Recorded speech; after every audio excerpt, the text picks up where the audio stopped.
श्रीराम। जय श्रीराम। अभिरामं रणरंगधीरं राजीवनेत्रं रघुवंशनाथं कारुण्यरूपं करुणाकरं तं श्रीरामचन्द्रं शरणं प्रपद्ये। मनोजवं मारुततुल्यवेगं जितेन्द्रियं बुद्धिमतां वरिष्ठं वातात्मजं वानरयोधमुख्यं श्रीरामदूतं शरणं प्रपद्ये। श्रीरामदूतं शरणं प्रपद्ये। श्यावर रामचंद्र भगवान की जय। उमापति महादेव की जय। पवन सुत हनुमान की जय। श्री कृष्ण कन्हैया लाल की जय। जय जय श्री राम। आप सबको बहुत बहुत राम राम और पुनः स्वागत की क्लास में। तो अयोध्या कांड में जैसे आप सबको ज्ञात है, पिछली बार आदरणीय डॉक्टर सरोज दीदी ने क्लास ली थी।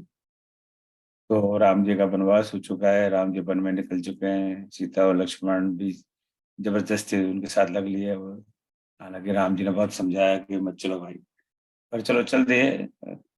गंगा जी के किनारे आ गए भटकते भटकते, और केवट के हाथ पैर जोड़े तो उन्होंने गंगा पार करवाई। और निषाद भी साथ चल रहा है कि भाई इनका जब तक थोड़ा ठिकाना नहीं हो तब तक तो चलो साथ। और सुमंत्र जी को वापस विदा कर दिया कि आप कब तक साथ चलोगे, अब आप वापस जाओ। और चल रहे हैं, भटक रहे हैं राम जी अपने पत्नी और भाई के साथ। और भरद्वाज ऋषि के आश्रम में पहुंचते हैं, उनसे वार्तालाप होती है। और उसके बाद में वो वाल्मीकि मुनि के आश्रम पहुंचते हैं। तो राम, श्री राम और वाल्मीकि जी की ये पहली फेस टू फेस मीटिंग है। इसके पहले वो सब ऑनलाइन जूम करते थे, पर आज जब फेस टू फेस मिलने का मौका उनको मिला है। तो वो कह रहे हैं राम जी कि मैं बहुत दिन से भटक रहा हूँ, कभी यहाँ कभी वहाँ, कभी पेड़ पेड़ पर सो रहा हूँ, कभी नाव में सो रहा हूँ। कोई ठौर ठिकाना तो मेरा लिए बताइए, कहाँ जाके कोई 2 बेडरूम फ्लैट व्लैट खरीदूं ताकि मेरा रहने का ठिकाना हो। तो उन्होंने कहा, आप जाके चित्रकूट में रहिए। ऐसे ही था ना, पहले तो बड़ा संवाद होता है कि यार आप वहाँ यहाँ बसते हैं वहां बसते हैं, जो दीदी ने बताया था हमें पिछले बार। तो इवेंचुअली वो कहते हैं कि चलिए कोई बात नहीं, आप चित्रकूट में जाइए। वो चित्रकूट में वो आ जाते हैं, और वहाँ पे 2 BHK का उनको फ्लैट मिल जाता है, 2 बेडरूम वाला। आपने दीदी ने बताया लास्ट टाइम। अब चित्रकूट में आया, 2 BHK का फ्लैट मिल गया। अब आगे क्या होगा ये हमें नहीं पता। अब आगे उसका किराए किराए पे लिया है या उन्होंने कुछ लोन वोन लिया है, और कैसे उनकी अ, दिनचर्या चलेगी, दाल रोटी कहाँ से आएंगी, ये तो राम जी जाने या सरोज दीदी जाने। तब सरोज दीदी से पूछते हैं आगे क्या होता है दीदी, कैसे इनके जीवन लीला और आगे की कथा पता लगेगा। जय श्री राम और आपका बहुत बहुत स्वागत है।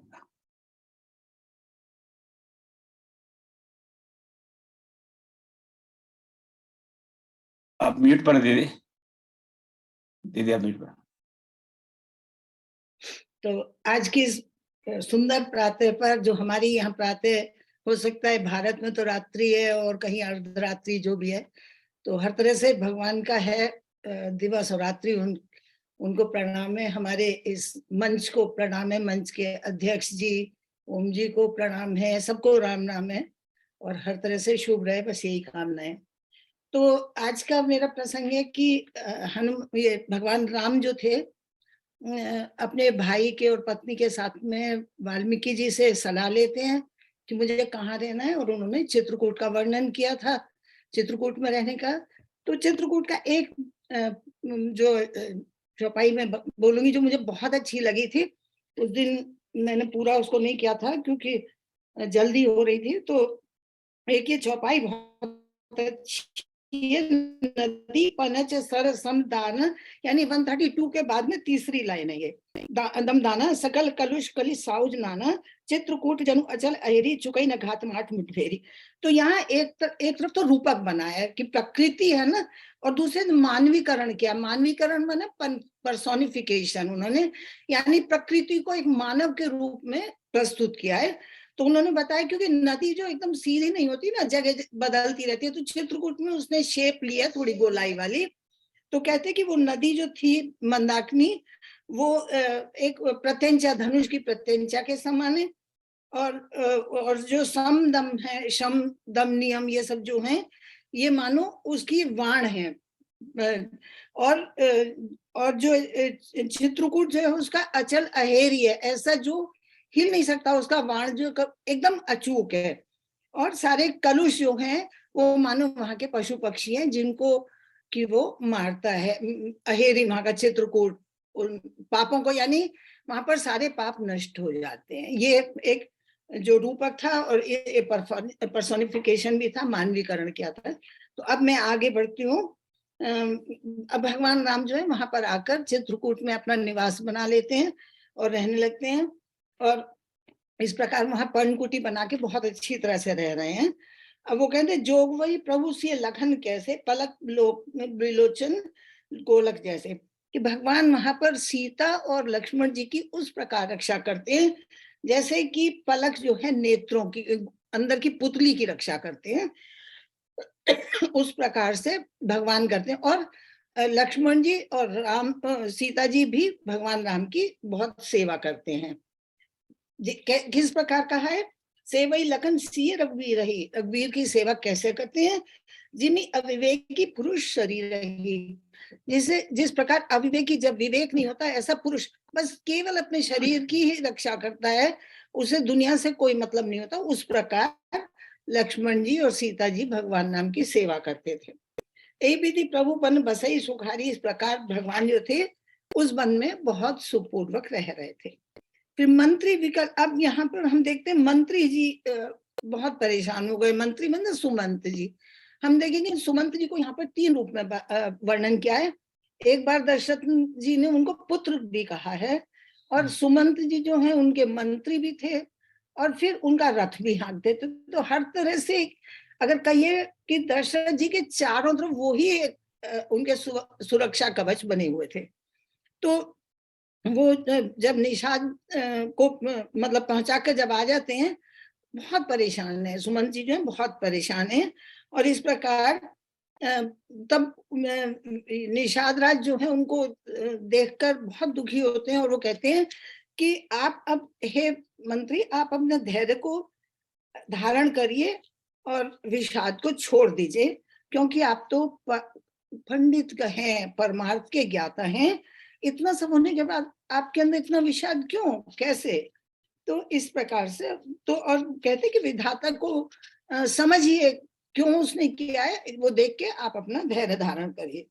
और फिर बताते हैं यहाँ पर कि वो घोड़े भी इतने दुखी हो रहे थे कि वो भी गिर गिर पड़ रहे थे, चर नहीं रहे थे कुछ भी, इस प्रकार से। तो भयो विषाद, ये 143, भयो निषाद विषाद बस देखत सचिव तुरंग, बोली सुसेवक चारि तब दिए सारथी। इस प्रकार निषाद ने उनको जब इतना दुखी दिया देखा और लगा कि ये तो ठीक से चल नहीं पाएंगे, तो अपने 4 सेवकों को का साथ कर दिया, उनके साथ भेज दिए। और इस प्रकार से ये, इसके बाद में 144 है, विवेकी वेदविद सम्मत साधु सुजाति, जिमी धोखे मत पान कर सचिव सोचे ही भांति। तो ये इतने दुखी थे सुमंत जी। तो यहाँ पर ऐसा बतलाया गया कि जैसे उनकी दशा कैसी थी, जैसे विप्र, ब्राह्मण, विवेकी पुरुष, वेद को क्या ज्ञाता और वेद को मानने वाला, और साधु और अच्छी जाति के लोग जो हैं, मानो ने धोखे से मद पान कर लिया हो, शराब पी ली हो, और बाद में जब उन्हें पता लगता है वो दुखी होते हैं। ये इनकी स्थिति थी कि मैंने ये क्या कर दिया, राम को छोड़ दिया, न छोड़ पकड़े बनता था न छोड़े बनता था, छोड़ना नहीं चाहते थे और पकड़ सकते नहीं थे। पिता की आज्ञा, जो उनके पिता की आज्ञा था, उसका इनको भी तो पालन करना था कि तुम छोड़ के आओ। अच्छा, इसके बाद में होता है कि वचन ने आवृत, अब उनके सुमन जी के मन में कुछ कह ही नहीं पा रहे थे, इतने परेशान थे। अवध कहा में अब मैं किस प्रकार अपना मुंह लेके जाऊं, अवध कहा में देखब जाई, मैं किस प्रकार किस मुंह से जाऊं, अपना मुंह दिखाऊं और कैसे मैं अवध को देखूं। जब पूछे दीन दुखित सब माता, जब दुखी होकर माताएं मुझसे पूछेंगी तो मैं उन्हें क्या उत्तर दूंगा। कहा मैं तिने विधाता, मैं किस प्रकार उन्हें उत्तर दूंगा। पूछे जबन लखन महतारी, कहीं कवन संदेश सुखारी, कि जब वो लखन की माता मुझसे पूछेंगी तो मैं क्या संदेश दूंगा, कोई सुखपूर्वक तो बात है नहीं, क्या है उनको किस तरह सुख पहुंचाऊंगा उनको। राम जननी जब आई धाई, राम की माता जब दौड़ के आई, सुमरी बच्छ जिनी धेई लवाई, उस समय राम की माता एकदम दौड़ के आती है जैसे उसका नया बछड़ा हुआ हो। तो नए बछड़े से तो नेचुरली प्रीति बहुत होगी, क्योंकि वो बिल्कुल नया नया चल पाएगा या नहीं, वो हालत इनकी हो रही थी माता की। पूछो जब ही राव दुख, फिर वो कहते हैं कि जब राजा दुखी होकर मुझसे पूछेंगे मैं क्या जवाब दूंगा उनको। जीवन जास, और वो राजा जिनका जीवन राम के ही अधीन था, मैं कैसे उनको क्या बताऊंगा। देव उतर कौन मुंह लाई, मैं किस मुंह से उत्तर दूंगा कि मैं आपके पुत्रों को छोड़ के आ गया, यही दूंगा। फिर भी अब इनका हृदय फटा जा रहा था, मैंने कहा ना ये इतना यहाँ तक इनका बहुत दुख चल रहा था। तो कहते हैं कि हृदय फटा जा रहा है, लेकिन ऐसे जैसे कीचड़ और पानी जब मिले होते हैं और पानी अलग हो जाए तो कीचड़ फटी फटी सी होती है। तो पानी कौन थे, राम थे, है ना। राम उनका पानी, सब कुछ जो जीवन, पानी जो है वो तो हमारा जीवन दाता है ना। तो राम जीवन दाता थे, तो वो जय हो गए तो उनका हृदय तो कीचड़ जैसा हो गया, उसको अस्तित्व ही नहीं बचा उसका, और वो फट गया था। और दूसरा तो अब वो कहते हैं विधाता ने भी तो मेरी स्थिति को नहीं समझा ना, तो ये करके वो बोलते हैं। फिर सचिव आगमन, अब ये आ जाते हैं अयोध्या में, जब आ जाते हैं तो इनका सचिव आगमन सुनत सब विकल भय रणवास, सारा रणवास बहुत ही विकल हो जाता है। और भवन भयंकर लागते ही मानो प्रेत निवास, पूरा अयोध्या भवन जो है राजभवन पूरा, क्योंकि शोकमग्न था, तो वहां पर ऐसा लगता था कि प्रेत का निवास हो रहा है, वहां पर कोई नहीं रहे, बस जंगली जानवर जैसे चमगादड़ हम लोग बोलते हैं ना, चमगादड़ बस रहे हैं उस बिल्डिंग में। तो उस तरह से बहुत मतलब भवन जो था बहुत खराब लग रहा था। अति आरत सब पूछे रानी, उतरन आप विकल भई बानी, सब रानियां बहुत दुखी होकर पूछ रही थी, और सुमन जी को कुछ उत्तर देना बन ही नहीं रहा था, क्या करें। अब सुमन जी राजा के पास जाते हैं। जाई सुमंत दीख बस राजा, राजा को देखा कैसा लग रहा था। अमीर रही जनु चंद्र विराजा, जैसे चंद्र जो है अमृत के बिना हो गया है, चांद अमृत के बिना हो गया, राजा ऐसे लग रहे थे, बिल्कुल जैसे निचोड़ दिया हो, उनके अंदर कोई शक्ति नहीं थी, कोई सौंदर्य नहीं बचा, कुछ नहीं बचा। और क्या था वो, आसन शयन, आसन शयन विभूषण ही ना, वो आसन के बिना, चटाई के बिना जमीन पे, और विभूषण के बिना, आभूषण कुछ नहीं थे, ऐसे जमीन पर वो भूमि पर वो मलिन दुखी होके पड़े हुए थे। देखे सचिव जय जीव कही कीन दंड प्रणाम, सुनत सुग्रीव व्याकुल नृपति कहु सुमंत। अब उन्होंने कहा जय जीव, ये देखिए जय जीव जो हमारे यहाँ का संबोधन है, ये आत्मा के लिए है। हे आत्मा तुम्हारी जय हो, तुम्हारे अंदर जो आत्मा बसी हुई है उसको प्रणाम है। शरीर तो मिट्टी का है, तो उन्होंने कहा कि जय जीव कह के उन्होंने प्रणाम किया। और सुनत उठो व्याकुल नृपति कहु सुमंत्र कहु राम, इस प्रकार दशरथ जी जो एकदम उनकी ध्वनि सुन के उनको तो लगा ना राम आ गए होंगे, तो एकदम उठे और फिर उन्होंने कहा हे सुमंत कहो राम कहाँ है। फिर भूप सुमंत लीन उलाई, अब राजा ने सुमंत को गले लगा लिया, क्योंकि उनको तो उम्मीद थी ना कि राम आ गए होंगे, गले लगाया। राम कुशल कहू सखा सने, हे सने, अब देखिए उनको सने ही भी कहा है, तो चौथा संबोधन सने ही भी है उनको कि हे मित्र, हे परम स्नेही, अब तुम राम की मुझे कुशलता बताओ और राम का क्या हुआ ये सब। तो फिर कहते हैं सखा राम सिय लखन जय जय, हे सखा, फिर देखिए सखा आ गया, सखा राम सिय लखन जय तह मोह पहुंचे, जहां अगर राम इनको जब अकेले देखा, राम को नहीं देखा, सीता राम को लक्ष्मण को, तो अब वो कुछ थोड़ा सा समझ गए, और वो कहते हैं कि सखा राम सिय लखन, और जहां जहां वो है तुम मुझे वहां पहुंचा दो। नहीं तो मेरे प्राण नहीं बचेंगे, अब ये जाना ही चाहते हैं। तो इसके फिर कहते हैं कि जन्म मरण सब सुख होगा, हानि लाभ प्रिय मिलन भी होगा। अब मंत्री इनको समझाते हैं। मंत्री कौन? सुमंत जी। सुमन जी इनके मंत्री भी थे ना। तो वो कहते हैं कि हे राजन, जन्म मरण दुख सुख भोग हानि लाभ, जीवन मरण मृत्यु मिलन वियोग, ये सब काल के वश है, हमारे हाथ में नहीं है महाराज, आप परेशान मत होइए। और बस कैसे हैं, जैसे दिन के बाद रात आती है, रात के बाद दिन आता है, इसी प्रकार सुख हानि लाभ हर चीज जो है, जो विपरीत चीजें हैं, एक बार एक स्थिति में होंगी, वो दूसरी बार दूसरी स्थिति में, ये बदलती रहती है। किस प्रकार? जैसे रात के बाद दिन आता है और दिन के बाद रात आती है। तो प्रथम वास तमसा नदी, फिर वो बताते हैं कि राम कैसे गए थे। तो उन्होंने कहा, पहला वास तो तमसा नदी पर किया और दूसरा गंगा नदी पर के किनारे किया, और वहां स्नान किया, नहाई रहे, जलपान करी, फिर जलपान किया, और सीता समेत सीता के साथ दोनों भाई अब आगे बढ़े।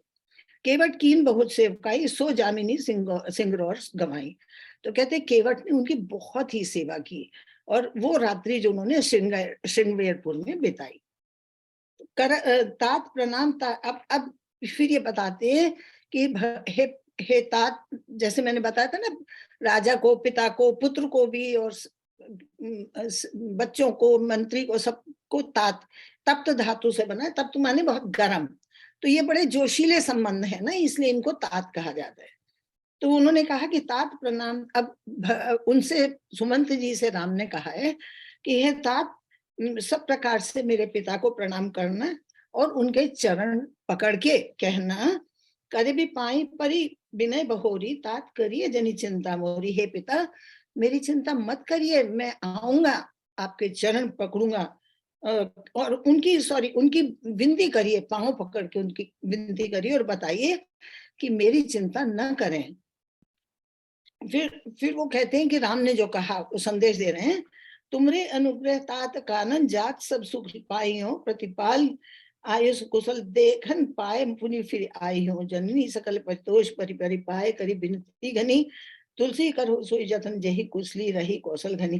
फिर कहते हैं कि वो उनसे कहना कि हे पिता, तुम्हारी कृपा से मैं वन में जल्दी, इस समय मैं बहुत अच्छी तरह से सुख से हूँ वहां पर, और बहुत जल्दी आकर प्रतिपाल में ना आपके पालन करूंगा, आयुष आपकी आज्ञा का पालन करूंगा, और आके फिर से आपको देख के दर्शन करूंगा, और सारी माताओं को आप संतुष्ट करिए, परिपाए उनके चरण पकड़ के बार बार विनती करिए, और कहिए तुलसी करो सोई आप वो जतन करें जिससे राजा जो हैं सुरक्षित रहें, कुशल रहें, जीवित रहें। ऐसा संदेश भेजा जो इन्होंने बतलाया। गुरुसन का, फिर वो राम ने गुरु के लिए संदेश दिया है। गुरुसन कहब संदेश, बार बार पद पदम गही, करब सोई उपदेश, जे न सोचिए मोहि अवधपति। तो आप गुरु से भी मेरा ये, उनके चरण पकड़ के मेरा ये सब, कितनी विनम्रता है ना, हर एक के चरण पकड़ा रहे हैं भगवान राम जो हैं। तो कहते हैं कि उनसे भी मेरी ये विनती करिए, उनके चरण पकड़ के, कि करब सोई, वही कि वो उपदेश दें जो जिससे कि अवधपति शोक न करें और सब लोग खुश रहें। फिर कहते हैं पुरजन पर, फिर अब देखिए हर एक के लिए आना है, माताओं के लिए आए, फिर गुरु के लिए आए, और अभी परिजन जो वहां के समाज है उसके लिए, कि पुरजन परिजन सकल निहोरी, उनसे भी मेरी प्रार्थना करिए कि वो ठीक रहें। कह संदेश भरत के आए, नीति तजिए राजपद पाए। अब आप संदेश भरत जी से भी मेरा संदेश कहिए कि आप राजपद पाके अपनी नीति न छोड़ दें, अपनी नीति को पकड़े रहें। तो अब फिर इतना होने के बाद में फिर वो बताते हैं कि इतना सब राम ने जब कर लिया, तो अब उस समय फिर रघुवर जो का इशारा पाकर केवट ने नाव चला दी, और वो आगे बढ़ गए। और रघुकुल तिलक चले यही भांति, देखो ठाड़ कुलिस धर छाती। राम तो चल दिए, मगर मैं अपनी छाती पे पत्थर रख के देखता ही रह गया उनको। फिर प्राण कंठ, अब ये बात सुन के सूत वचन सुनते, अब देखिए इनको सूत मतलब सारथी बोल दिया इन्होंने दशरथ जी ने। तो उनके सारथी के वचन सुनकर राजा धरनी पृथ्वी पर गिर पड़े। उनके हृदय में बहुत कष्ट हो रहा था, और जैसे लकोटी के भांति लकड़ी के बाद एकदम बुरी गिर गए वो। और प्राण कंठित, अब राजा के प्राण गले तक आ गए थे, बस निकलना ही चाह रहे थे। ऐसा लगा था मणि विहीन जनु व्याकुल बालू, जैसे व्याकुल सर्व जो है मणि के विहीन होकर बहुत दुखी होता है, पछताता है, वो स्थिति उनकी हो गई थी। तब ऐसी स्थिति उनकी जब देखी तो कौशल्या ने दीख मलाना रविकुल रवि अंथोजिए जाना। कौशल्या ने राजा को जब इतना मलिन देखा, इतना दुखी देखा, तो ऐसा लग रहा था कि रविकुल सूर्य कुल का राजा जो सूर्य कुल में जो सूर्य अब अस्त होना चाहता लगता है अस्त हो जाएगा राजा का, यानी अंत निकट दिख रहा था उनको।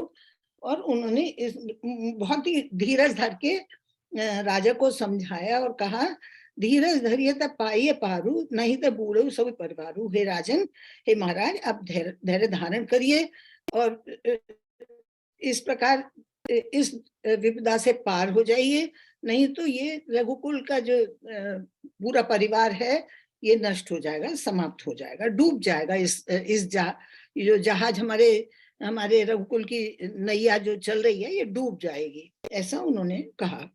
अब राजा परेशान थे बहुत। अब थोड़ा सा प्रिया वचन सुन मृदु सुनत ने प्रचित आंख उघार, तत्फल मीन मलिन जनु सींचत बारी बिहार। वो कहते प्रिया के वचन सुनकर राजा थोड़े मतलब थोड़े चेतन हुए और उन्होंने ऐसा लगता कि और उन्होंने आंख उघाड़ कर देखा।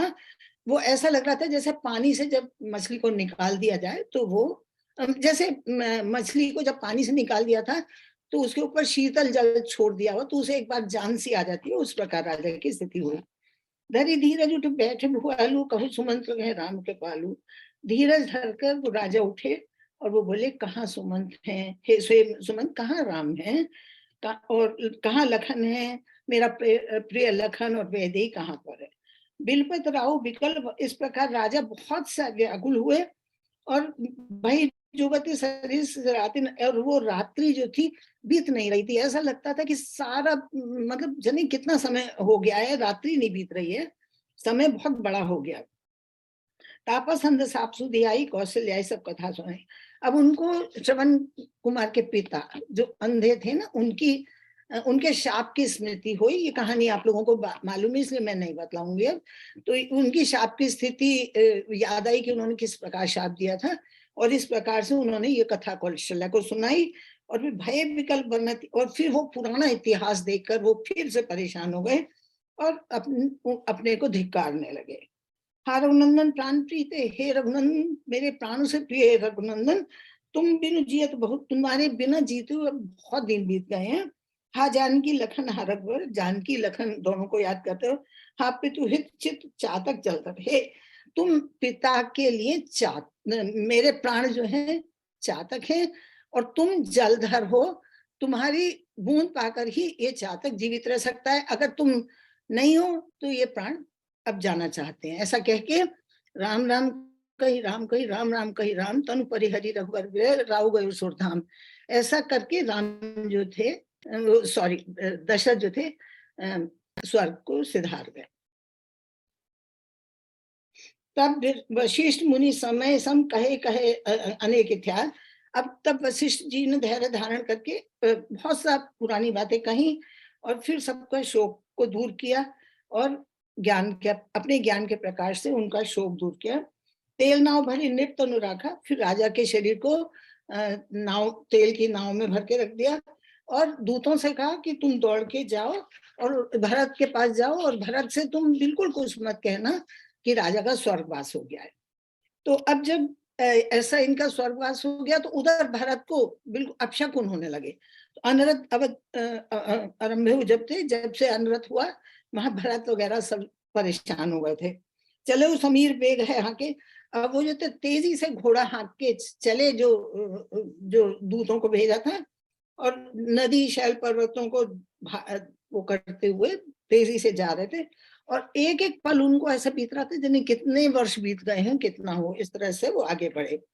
और जब वो भरत को लेके आ रहे हैं, बाकी तो सब है मालूम है ना, फिर आएंगे भरत जी आ रहे हैं।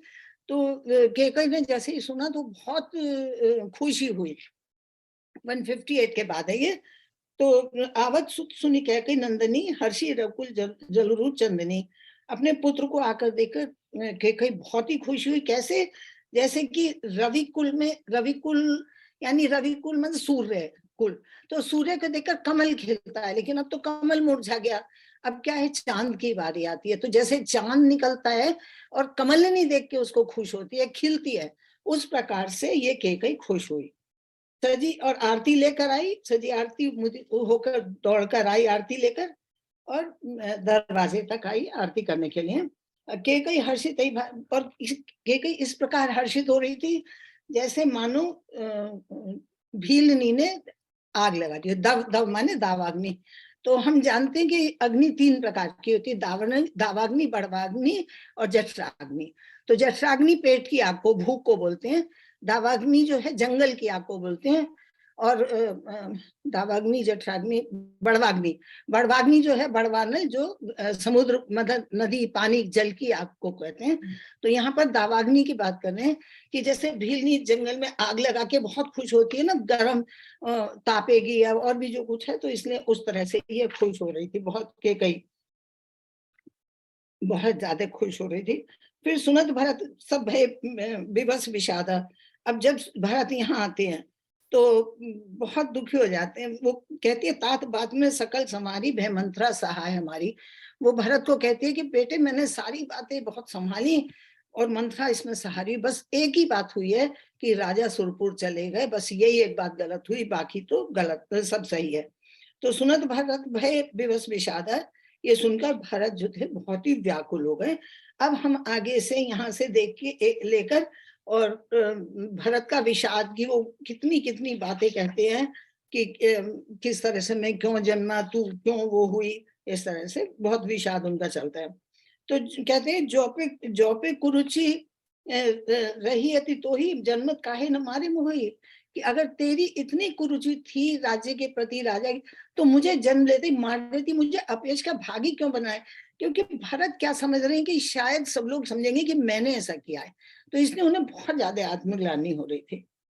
तो फिर कहते हैं, हंस बस दशरथ जनक, राम लखन से भाई, जननी तू जननी भई, विभीषण कछु न बसाई।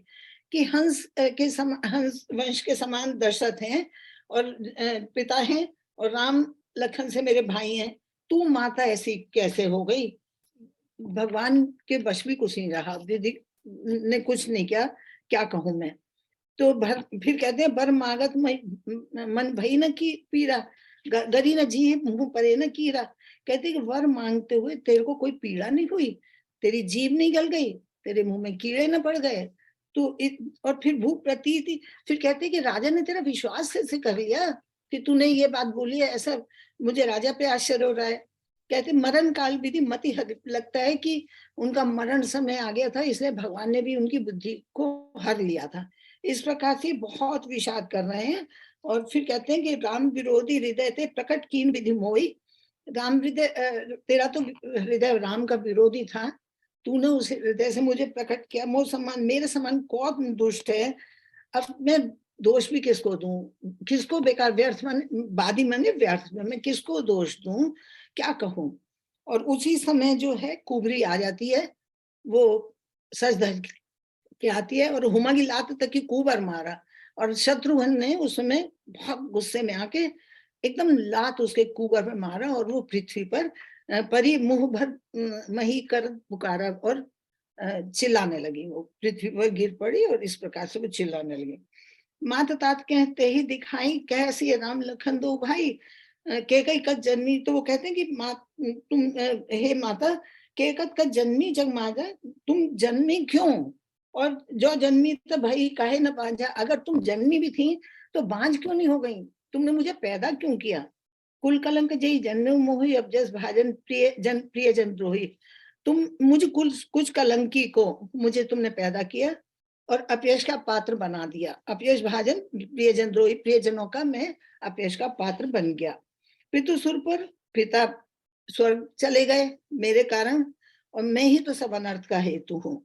मातु भरत के भजन सुनी सुनी, अब जो है कौशल्या माता इनके इतने विलाप को देख के बहुत दुखी होती हैं और आ जाती हैं। मातु भरत के भजन सुनी, पुनि उठी संहारी, लिए उठाई लगाई और लोचन मुछति पारी। अपने नेत्रों से पानी गिराती हुई रोती हुई आई और भरत को उन्होंने गले लगा लिया। तो काहू फिर वो कहती हैं, हे बेटा, हे पुत्र, किसी को दोष मत दो, क्योंकि अब तो विधाता ही हमारा उल्टा हो गया, हमारे विपरीत हो गया है। वाम माने उल्टा होना, विपरीत होना। राम लखन से बनई सिधाए, गई न संग। मैं इतनी अभागिनी हूं कि राम लक्ष्मण और सीता बन गए, ना तो मेरे प्राण गए और ना मैं साथ भी न जा सकी, ना मेरे प्राण गए। राजा तो सौभाग्यशाली थे कि उन्होंने अपना शरीर छोड़ दिया, पर मैं अभागी हूँ जो मेरे ना तो प्राण गए हैं, ना मेरा शरीर गया राम के साथ में। विलपई बिकल भरत दो भाई कौशल्या लिए, और इस प्रकार दोनों भाइयों को उन्होंने गले लगा लिया। अब वो भरत कहते, जे पातक उत्पातक अहे करम वचन मन भव कवि कहि, ते पातक मोहि हो विधाता जो ये हो मोर मत। कहते हैं कि जितने भी छोटे बड़े पाप थे, पाप थे, उपपातक मतलब छोटे बड़े पाप थे, और मैं मन वचन कर्म से ये बात कह रहा हूँ कि वे विधाता जो वो पाप जो है वो मुझे लग जाए। अगर मेरी जरा भी सम्मति हो कि राम वन को जाए और मुझे राज्य मिले, तो हे प्रभु वो सारे पाप जो है मुझे लग जाए।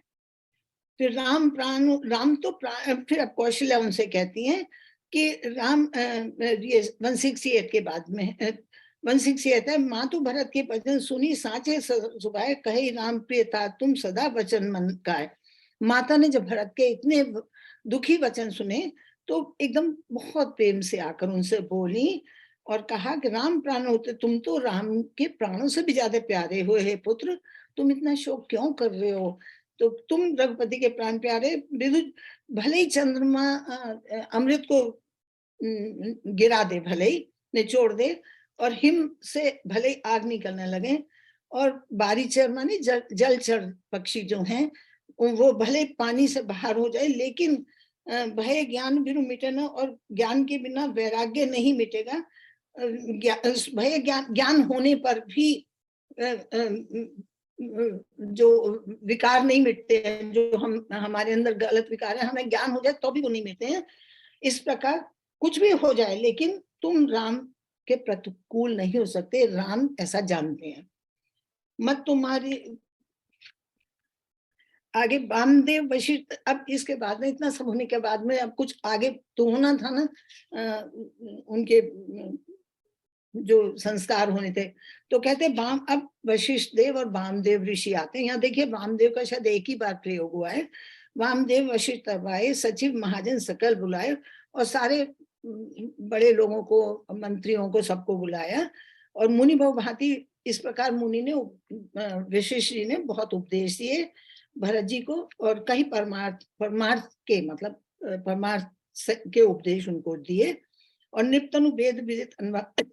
तब इसके बाद में उन्होंने राजा के शरीर को वेदों के अनुसार, वेदों में जो कहा गया है उसके अनुसार उनको स्नान कराया, उनका सुंदर सा विमान बनाया, और तब फिर क्या था कि ऐसा शायद जो प्रथा थी सती होने की, तो गही पद भरत मातु सब राखी, भरत ने माताओं के चरण पकड़ लिए कि हम आपको सती नहीं होने देंगे, हम तो केवल मात्र आपके दर्शन के अभिलाषी हैं, अगर आप चल जाएंगी तो हम आपके दर्शन नहीं कर सकेंगे, पिता तो गए, आप नहीं जा सकती। इस प्रकार उनको रोक लिया।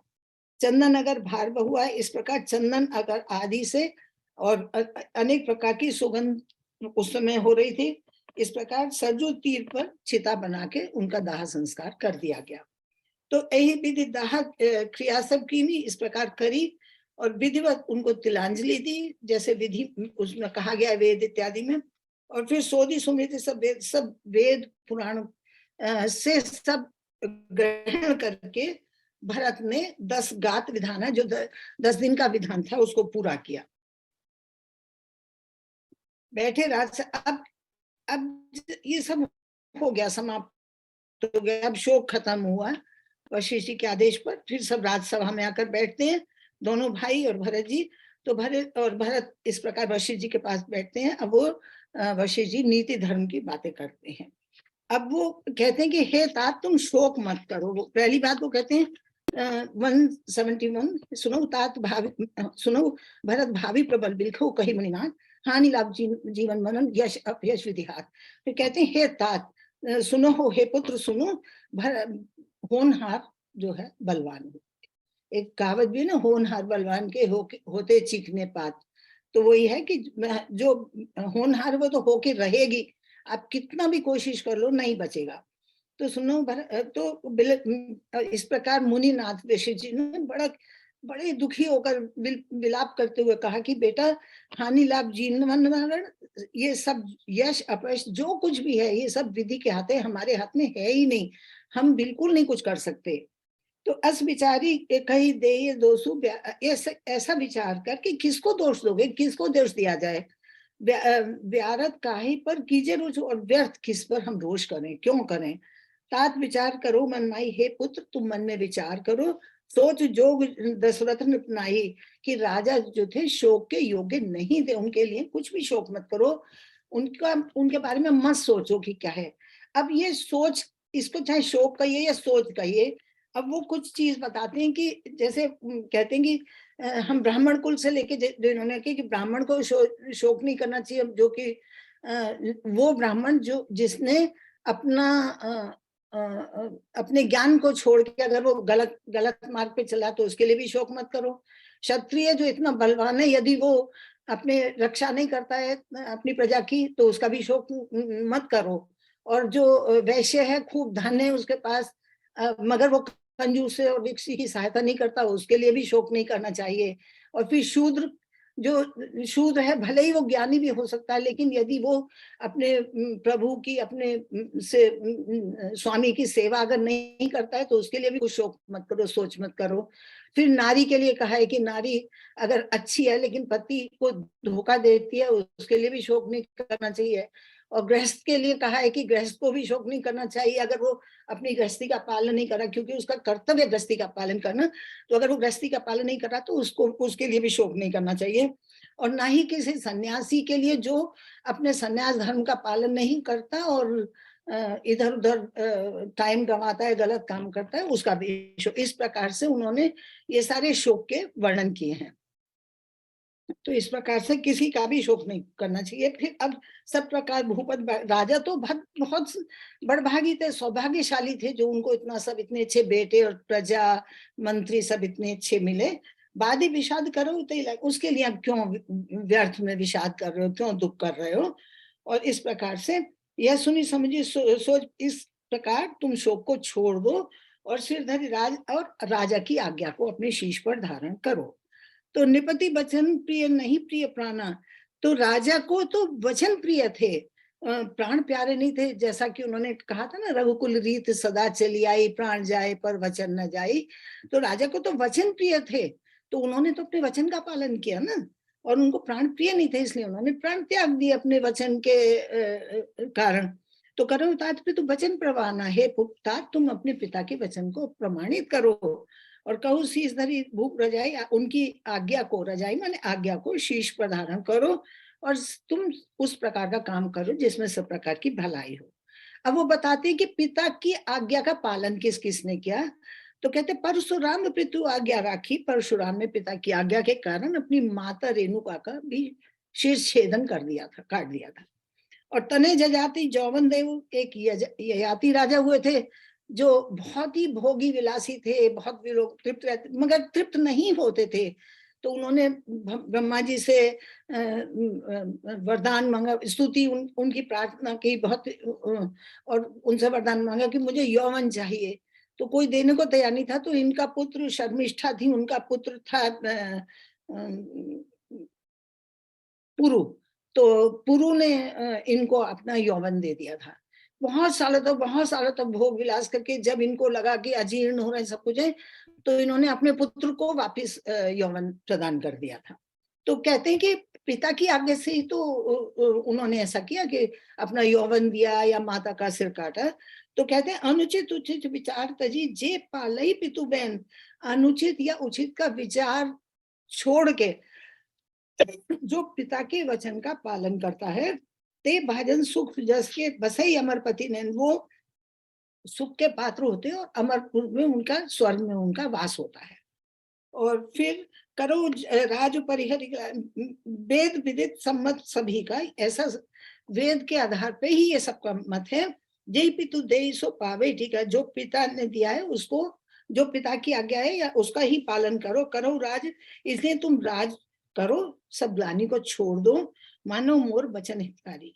मेरे हितकारी वचन को सुनकर ये वशिष्ठ जी बता रहे हैं कि तुम अपने पिता की आज्ञा का पालन करो, राज्य करो। और इस प्रकार से इन्होंने कहा।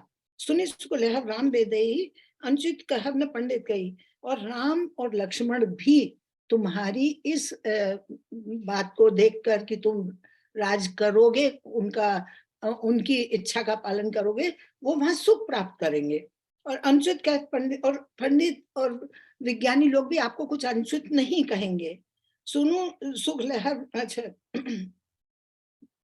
कीजिए अगर आये अवश्य कहे सचिव कर जोरी, रघुपति आये उचित जस तब करब बहोरी। ये 175 है कि आप अब गुरु, ये सुमंत जी उनसे कहते हैं, सचिव कहते हैं कि अब आप गुरु की आज्ञा का पालन करो। भरत जी से कहते हैं, हाथ जोड़कर कहते हैं कि आप राजा की आज्ञा का पालन करो, रघुपति आएंगे तो तब कुछ जो होगा वो आप कर लेना। तो कौशल्याधरी धीरे, अब कौशल्या ने धैर्य धारण कर कहा, पूत पथ्य गुरु आए सोई। वो कहती, हे पुत्र, गुरु की आज्ञा पथ्य के सामने, जैसे एक पथिक मार्ग में जा रहा है और उसको जो कुछ खाना मिल जाता है वो पथ्य कहलाता है, मार्ग में जो दिया हुआ है। तो ये तो मार्ग का भोजन है, जो तुम्हारा इतना लंबा मार्ग है राज्य करने का, उसमें एक पथ्य के समान है जो तुम्हें और आगे बढ़ाएगा, प्रेरणा देगा। गुरु के वचन सचिव अभिनंदन। इस प्रकार गुरु के वचन और सचिव ने सुमंत जी का ने सुमंत जी ने अनुमोदन किया। सुने भरत ही तो ये बात सुन के सुने भरत ही हित जनु चंदन। उनको ऐसा लगा जैसे उनके तप्त हृदय पर चंदन का लेप कर दिया हुआ, ऐसा उनको लगा गुरु के वचन और सचिव के वचन सुन के। सो भरत कमल कर जोरी, धीर धुरंधर धीर धरी, बचन अमिय जन बोरी, देत उचित। अब भरत जी की बारी आती है और भरत जी ने दोनों हाथ जोड़कर धीर, धैर्य वाले और धुरंधर, जो धुरंधर पंडित है, विज्ञानी है, धैर्य के धारण करने वाले, उनको हाथ जोड़कर कहा, बचन अमिय, अमृत समेत शीतल वचन में, मानो अमृत में डुबाकर, अमिय बोरी मैंने बोरना मैंने डुबाना, डुबाकर उन्होंने सबको उचित उत्तर दिया और कहा, मुझे उपदेश दीन गुरुनी का प्रजा सचिव सम्मति का। मुझे गुरु ने इतना सुंदर उपदेश दिया है और प्रजा और सचिव मंत्री सबकी सम्मति के अनुसार जो है वो अब मैं करूंगा। मातु उचित धरी आयुष दीना, माता की भी इस आज्ञा का मैं पालन करूंगा। अवश्य शीश धरी चाहूं खीना, और मैं अवश्य ही अपने शीश पर रखकर उसको पूर्ण करना चाहूंगा।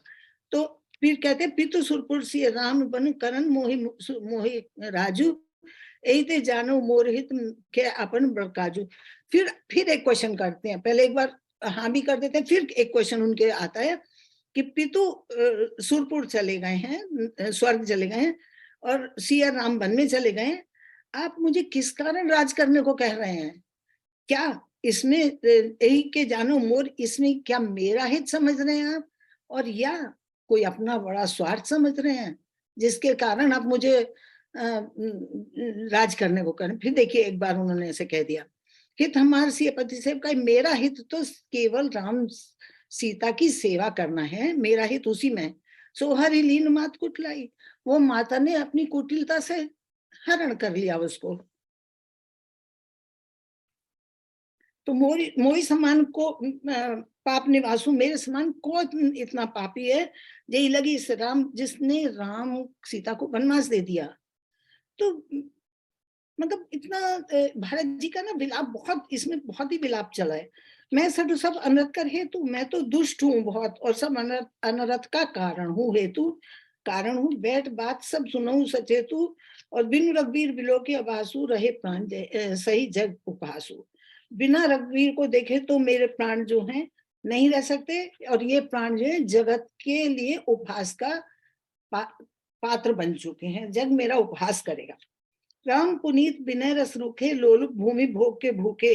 ये मेरे प्राण जो हैं, मेरे ये पुनीत राम के चरणों के दर्शन के ही लालची हो रहे हैं, ये भोग के लिए नहीं है। कहीं कहने लगी, कहूँ मैं अपने हृदय की कठिनाई कहाँ तक करूं, निदरी कुलिस जेहि लही भई। जो कुलिश माने वज्र को भी का भी निरादर करता है। अब ये एक पंक्ति है, बहुत सुंदर पंक्ति है जो मुझे बहुत अच्छी लगी।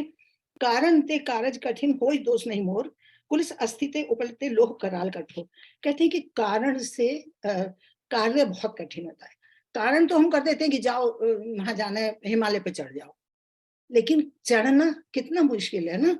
तो कहते हैं कि मेरे तो प्राण, मेरा शरीर तो पत्थर हो चुका है, क्योंकि प्राण निकल चुके हैं ना, तो मेरा शरीर पत्थर हो चुका है।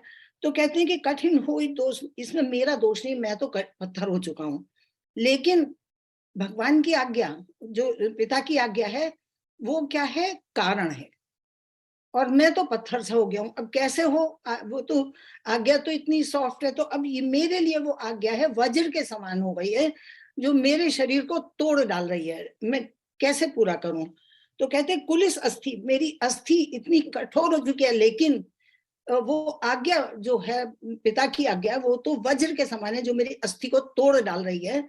मैं क्या करूं, मैं नहीं कर पा रहा हूं, क्या करूं।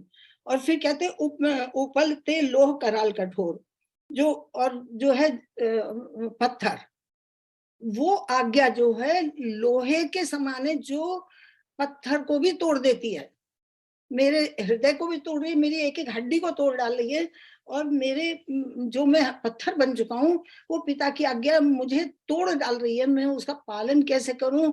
इसका मतलब कि यही है कि जो कारण था, मैं योग्य नहीं हूं, वो अपनी विवेचना दिखला रहे। लखन राम से कहूं बन दीना, लखन राम को बन देना दिया, पठई अमरपुर पति अब माँ के लिए कह रहे हैं कि लखन उनको तो बन दे दिया, और पिता को वनवास सुरपुर पहुंचा दिया, और खुद वैधव्य ले लिया, लीन विधवन जसु आपू, और अपयश लिया, क्योंकि वैधव्य इतनी सारी बात हुई तो अपयश तो होगा ही। दीने प्रजा शोक, और प्रजा को शोक संताप दिया। ये फिर से इनका वो चल रहा है प्रलाप। मोहि दीन सुख सुजय सुराजू, मुझे तो सुंदर स्वराज दे दिया, सोच रही है मुझे बड़ा सुख मिलेगा। किन क्या कई सबका, इस तरह केकई का तो काम सिद्ध हो गया, पर मैं क्या करूं। तो इसके बाद में है, ग्रह गहित पुनि बात बस तेही पुनि बीछी मार, ते पियाई बारुनी कहूं काहे उपजार।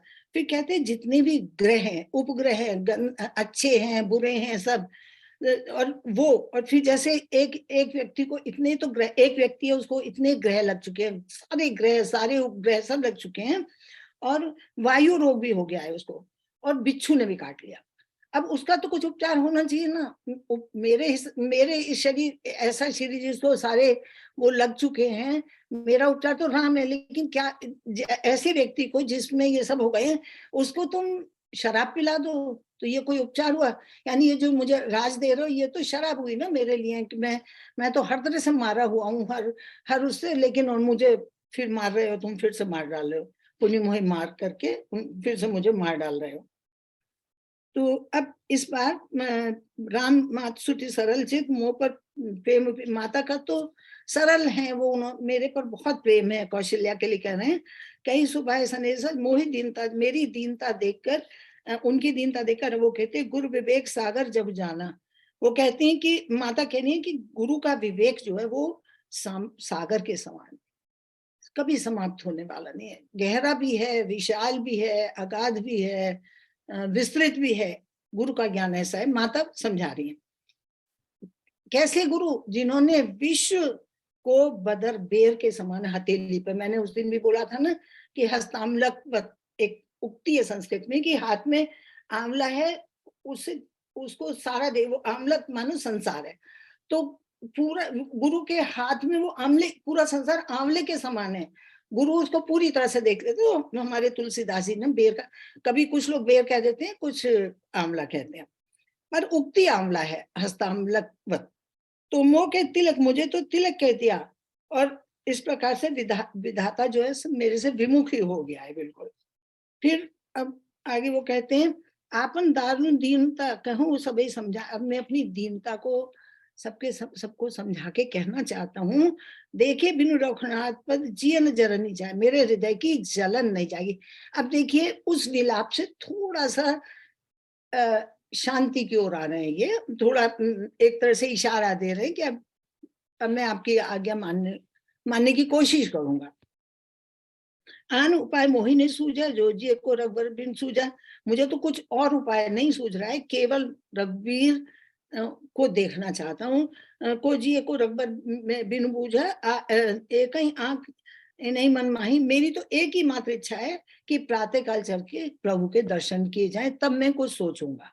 थोड़ा सा अब लोगों को शांति मिल रही है इनसे। और फिर कहते हैं, तुम पे 5 मोर भल मानी, आयुष आशीष देव सुबानी। तुम पंच लोग जो कह के मुझे आज्ञा दोगे, मैं सिर झुकाकर स्वीकार करूंगा। अब आ गए थोड़े रास्ते पे।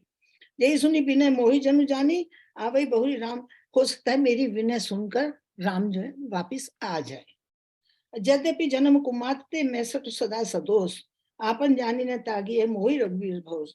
मुझे रघुवीर जी पे इतना भरोसा है कि यद्यपि मेरा इस कुमाता से जन्म हुआ है, मैं दोषी हूँ, धूर्त हूँ, शठमन धूर्त हूँ, दोषी हूँ, लेकिन फिर भी भगवान जो है मुझे त्यागेंगे नहीं, मुझे स्वीकार कर लेंगे। भरत वचन सब कह प्रिय लागे, राम स्नेह सुधा समला पागे। भरत के जो वचन थे सबको बहुत अच्छे लगे। राम स्नेह सुधा जन, जैसे ऐसा लगता है कि राम रूपी अमृत में पगे हुए हैं।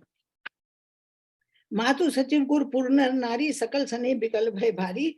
तो इस प्रकार माता सचिव गुरु और पुर के नर नारी, सकल स्नेह विकल भय, जो बहुत थे विकल में भरे हुए थे, वो अब थोड़ा सा शांत हो गए, उनको अच्छा लगने लगा। भरत ही कहे सराही साई, और वो सब भरत की सराहना करने लगे। राम प्रेम मूरत तनुआई, और ऐसा लगता है कि मान लो साक्षात राम ही आ गए हों। और फिर है अवश्य चलिए अपन, अब सब जो है अब जब उन्होंने दर्शन कहा, तो इसका मतलब है कि हम जाना चाहते हैं वन को। अवश्य चलिए अपन, राम जो है भरत मंत्र भलकीन, हम सब अवश्य चलेंगे, जैसा कि भरत जी ने कहा है। शोक सिंधु बूढ़त सभई, जो सब शोक के सागर में डूबे हुए थे, अब उनको कुछ अवलंब मिल गया, सहारा मिल गया। इस प्रकार के से इतना कहकर क्या कहूँ कि मुझे जो समझ में आया, मुझे तो ज्यादा बुद्धि नहीं है, लेकिन जो मुझे समझ में आया मैंने आप लोगों के सामने परोस दिया।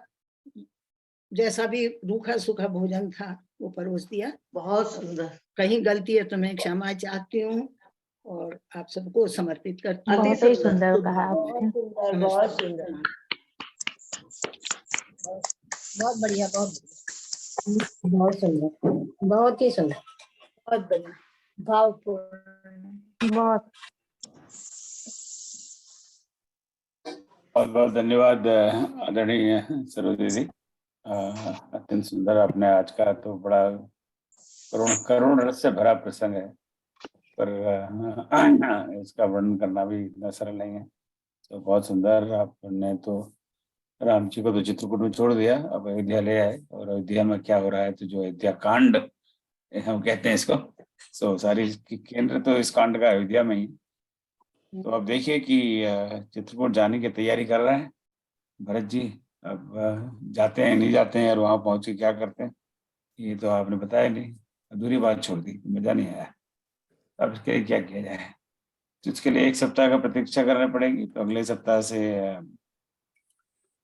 आदरणीय डॉक्टर विनय शर्मा जी, जो IIT रुड़की में प्रोफेसर है मैनेजमेंट के, अगले 3 सप्ताह वो लगातार बताएंगे कि भरत यात्रा होती है नहीं होती है, वहां जाके क्या होता है, राम जी वापस आते हैं नहीं आते हैं। तो जो भरत मिलाप का प्रसंग है, राम और भरत का मिलाप है, और उसका क्या वहां पर क्या बात होती है, तो जो नेगोशिएशन स्किल्स या डिस्कशन स्किल्स, ये बहुत बड़ा लेसन है जो अगले सप्ताह हम देखेंगे। पूरे अयोध्या कांड में ही है, जहाँ जहाँ मैं आरंभ में कहा था, अयोध्या कांड एक संवादों का कांड है। आपस में किससे बात करनी, कितनी बात करनी, किससे बात नहीं करनी, और ये छोटी छोटी सारी बातें हैं, बड़े अत्यंत महत्वपूर्ण बातें। अयोध्या कांड में। तो आदरणीय सरोज दीदी के लिए फिर से तालियां हो जाए एक बार। हाँ? तो बहुत बहुत धन्यवाद दीदी। अयोध्या कांड के क्लास बहुत सुंदर। बड़ी कृपा जी। सरोज जी, एक जिज्ञासा है, पूछ सकते हैं? बोलिए अवश्य।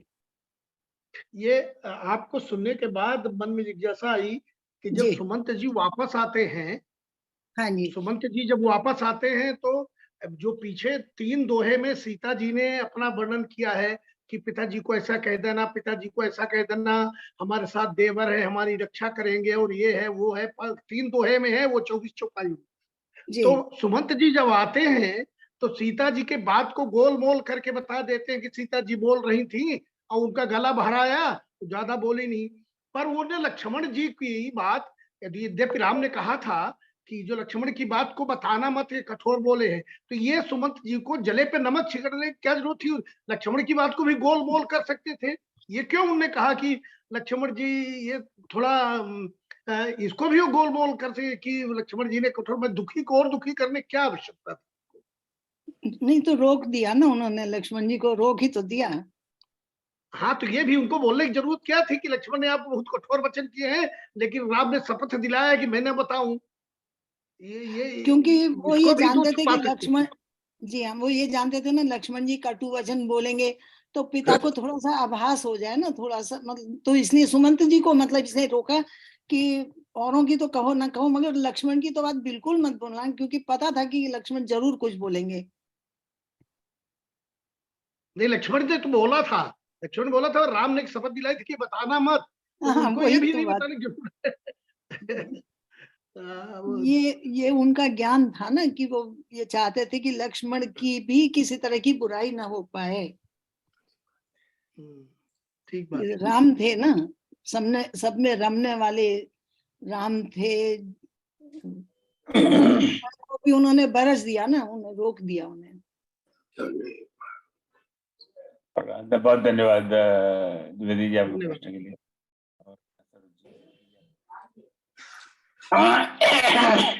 इस तरह के प्रश्न मैंने एक क्वेश्चन डाला था चैट में। हाँ बताइए, मैंने देखा नहीं है एक्चुअली, इतनी फास्ट सरोज नहीं हूँ मैं जी, कि वो। सरोज जी, जी। दोहा 149 में जब एक मिनट में खोल लूं? जी जी जी, सॉरी।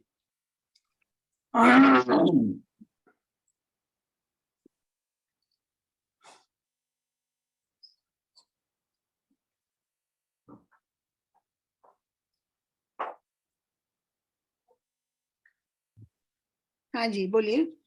और दशरथ जी कहते हैं कि मुझे राम जी के पास ले जाओ जहाँ वो है जी। वन में, नहीं तो हाँ। मैं मर जाऊंगा, प्राण मेरे चले जाएंगे। उनको जी। ले क्यों नहीं गए? क्योंकि वो तो रिटायर्ड से आदमी होने वाले थे, निर्वाण एज तो हो गया था, उनको फिर क्यों अयोध्या नहीं का, ले गए? क्योंकि वो उनको मर तो ये गए था ना कि बेचारे। अयोध्या का काम एक्चुअली उनको ऐसे नहीं ले जा सकते ना, आप भी तो जानते हैं ना कि, और माँ को क्यों नहीं ले गए थे वन में, वो खाली। नहीं, वो तो कह ही रहे थे कि मैं चला जाऊंगा वानप्रस्थ में।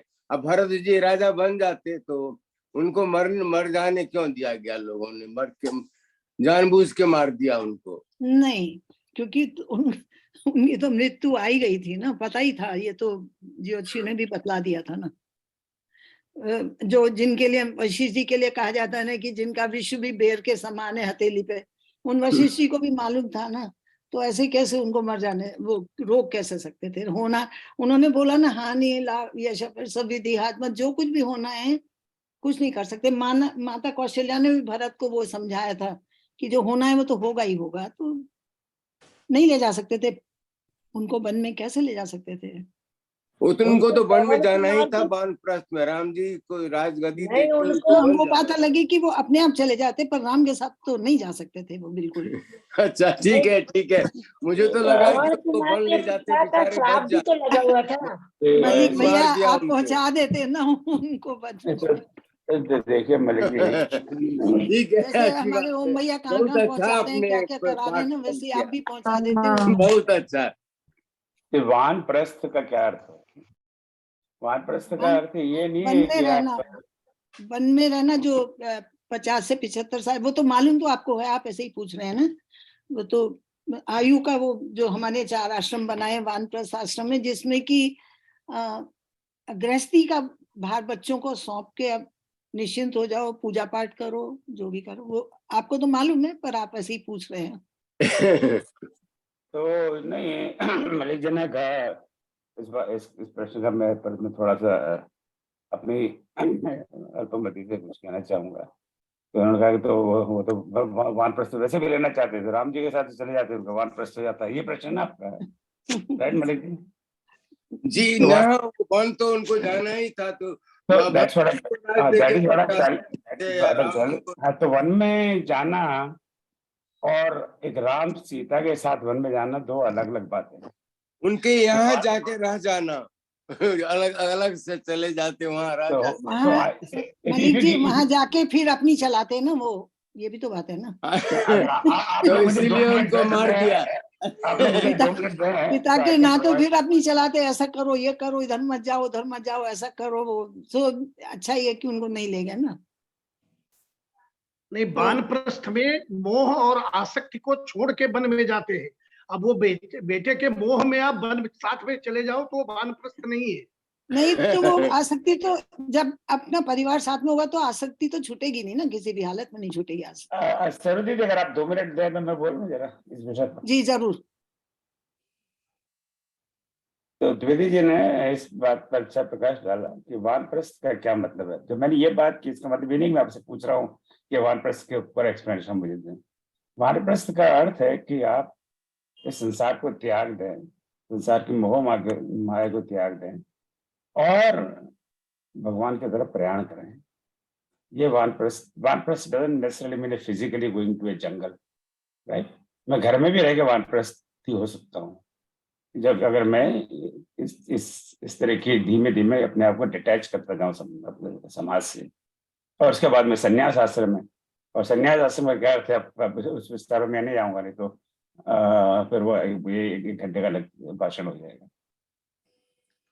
तो यहाँ अगर आप अटैच्ड है अपने पुत्र से या पुत्रवधू से या किसी भी चीज से और उसके साथ ही रहना चाहते हैं हमेशा, तो आपका डिटैचमेंट कहाँ हुआ, वानप्रस्थ से कहाँ हुआ? भले आप चलिए, मैं यहाँ पे आपको तो पता ही है टेक्सास में मलिक जी बहुत फॉरेस्ट है। किसी फॉरेस्ट में जाके मैं फर्स्ट क्लास एक वो रिजॉर्ट बना लेता हूँ। इंडिया में आजकल रिजॉर्ट का वो क्या कहते हैं इसको, फार्म हाउस। भारत में आज के लिए फार्म हाउस का बहुत चला है। लोग फार्म में जाके बड़े बड़े पैसे वाले लोग करते हैं, बड़े बड़े बहुत बड़ी बड़ी कोठी बना लेते हैं, वहां पे चारों तरफ कुछ नहीं है, तो वानप्रस्थ हो गया। वहां जाके वो लोग ताश खेलते हैं, जुआ करते हैं और क्या करते हैं वो सब मैं बड़ा नहीं करना चाहता। मैं खुद स्वयं जानता हूँ, अहमदाबाद में बहुत बड़े फार्म हाउस हैं, बड़े बड़े पैसे वालों के लोग, वो सारे इलीगल काम फार्म हाउस में जाके करते हैं। वो तो क्या, हम तो वानप्रस्थ कर रहे हैं यहाँ पर। So वानप्रस्थ is not like just going to jungle and वहां पे जाके आप ऐश करिए। वहां वानप्रस्थ का मतलब you are just attaching yourself from the world. So that is what. So if you are going, हाँ मैं तो चला जाता हूँ राम जी के साथ, सबके साथ ही रहूंगा, लेकिन मैं मर जाऊंगा तो वानप्रस्थ कहाँ हुआ? ओम जी, राम जी भगवान है और भगवान के पास तो जाने में और भी अच्छा है ना वानप्रस्थ में। राम जी तो भगवान है, उनको मालूम है दशरथ को ये ब्रह्म के अवतार हैं ये। हाँ, तो फिर इतना दुख किस बात का है? तो नहीं, इतना लोग उनको जिंदा नहीं रहने देना चाहते थे कि मर जाएगा बुढ़ा तो अच्छा होगा। तो इसका मतलब ये उस है समय कि तो लीला कर रहे थे ना वो। नहीं, लेकिन भगवान अभी इतनी जल्दी अपने पास बुलाना नहीं चाह रहे थे ना, बाद में उन्हें ज्ञान दिया है ना भगवान ने। उनको उनके अज्ञान को छुड़ाया है, तब अपने पास आने दिया। भगवान अच्छा, तभी को बुलाते हैं जब अज्ञान छूट जाता है पूरा पूरा, तब अपने शरण देते हैं ना। ठीक है, अच्छी बात है। चलिए, और किसी की कोई कमेंट, आपको कोई क्वेश्चन? मेरा भी एक प्रश्न था। हाँ बोलिए। सभी को मेरा नमस्ते। सरोज जी, आज बहुत अच्छा भावपूर्ण प्रसंग था और आपने उतने ही भावों के साथ उसको अच्छे से समझाया भी। मुझे एक ये जानना था कि वामदेव कौन थे? वामदेव भी ऋषि थे। अब उनके बारे में आज मैंने ज्यादा नहीं पढ़ा, अगली बार बता दूंगी, मगर ये तो था कि ऋषिदेव वामदेव के बारे में बहुत आया है। आज ही सुना मैंने वशिष्ठ नहीं। और विष्णु बहुत, हाँ हाँ सुना काफी, लेकिन इनके जी। बारे में पहली बार सुना। हालांकि मैंने आज सबके बारे में जजाति वगैरह सबके बारे में सब पढ़ लिया था, लेकिन वामदेव के बारे में बाई चांस गलती से रह गया। वो मैं देख कोई के बात आपको नहीं। उस पे डाल दूंगी आपके। जी जी। ओ वामदेव तो जी, गौतम जरूर। ऋषि के बेटे थे और वो उनके पुरोहित थे वामदेव। इनके गौतम, किन के पुरोहित थे? दशरथ जी के, वशिष्ठ के साथ वो भी थे, अच्छा वही अच्छा वामदेव अच्छा काम कर रहे थे। अच्छा अच्छा। तो जैसे हम जब वशिष्ठ महाराज दशरथ की बात करते हैं तो अक्सर और रामचरितमानस में सिर्फ उनके एक गुरु कह लीजिए, एडवाइजरी बोर्ड में वशिष्ठ का ही नाम आता है, पर उनके 8 इस तरह के ऋषि लोग उनके साथ थे। उनमें से एक वामदेव है और इन सब का वर्णन वाल्मीकि रामायण में बड़े विस्तार से। सो वामदेव उनमें उन 8 ऋषियों में से एक ऋषि थे। और ऑफ कोर्स यहाँ तो ऐसे कई बार इन ऋषि मुनियों का उल्लेख चौपाई या दोहे बनाने कंस्ट्रक्शन के लिए तुलसीदास जी प्रयोग करते हैं। उनका कोई रोल नहीं है रामचरितमानस में। तो उस तरह और भी एक ऋषि थे जाबाली का कई जगह नाम है रामचरितमानस में। और उनका एक बड़ा उनकी बिल्कुल अलग सी पर्सनालिटी थी। पर वो anyway today again not the time to get into the details of that. तो ये भी एक उनके एक ऋषि थे जो जिनसे बहुत सलाह मशवरा किया करते। तो very nice, good discussion today. सबका बहुत बहुत धन्यवाद, क्योंकि भारत में ऑलरेडी 10 बज गए और अटेंड का टाइम है तो ज्यादा तो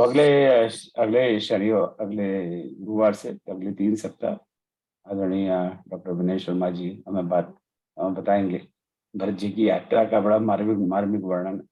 इस पे अगले सप्ताह कुछ बात करेंगे कि इतना मार्मिक क्यों यात्रा, उनकी यात्रा का वर्णन राम जी की यात्रा के वर्णन से ज्यादा मार्मिक है। तो अगर आप उसको समझ सके और हम समझ सकें तो कोई पत्थर ही होगा जिसके में से आंसू नहीं आएंगे।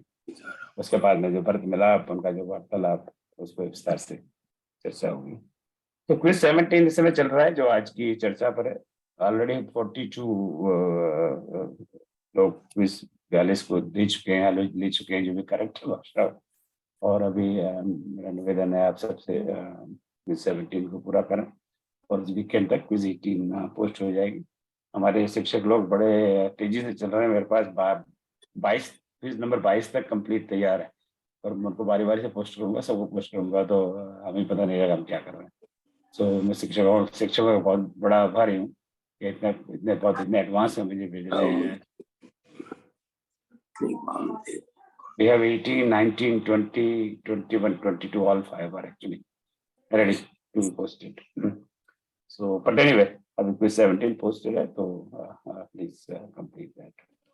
इसके अलावा इस शनिवार को तो जो मानस में श्लोक पर चर्चा की आरंभ की थी पिछले सप्ताह, तो चालू रहेगी।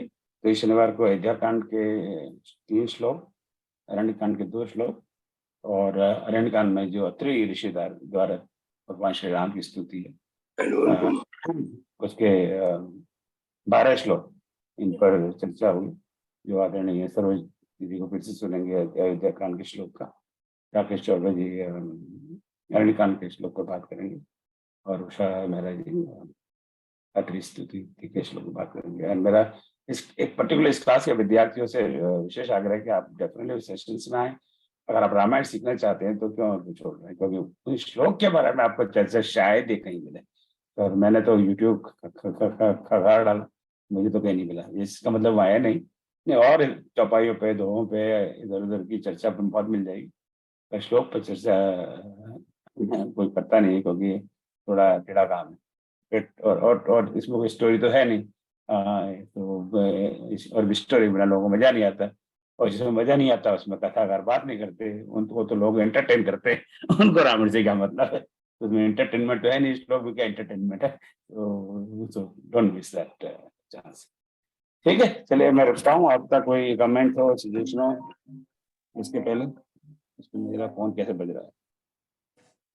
एनीबॉडी हैज एनीथिंग टू से?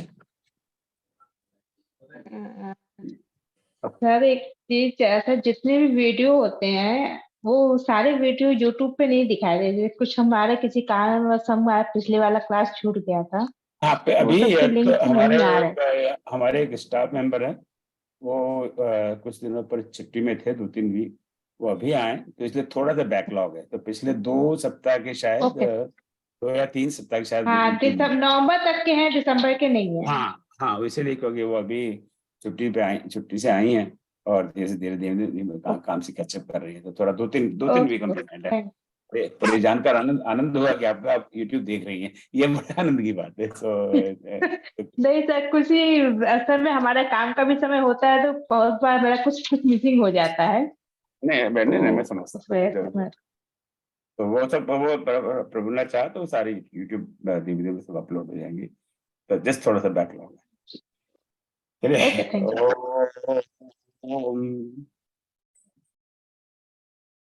सर्वेषां स्वस्तिर्भवतु, सर्वेषां शान्तिर्भवतु, सर्वेषां पूर्णं भवतु, सर्वेषां मङ्गलं भवतु।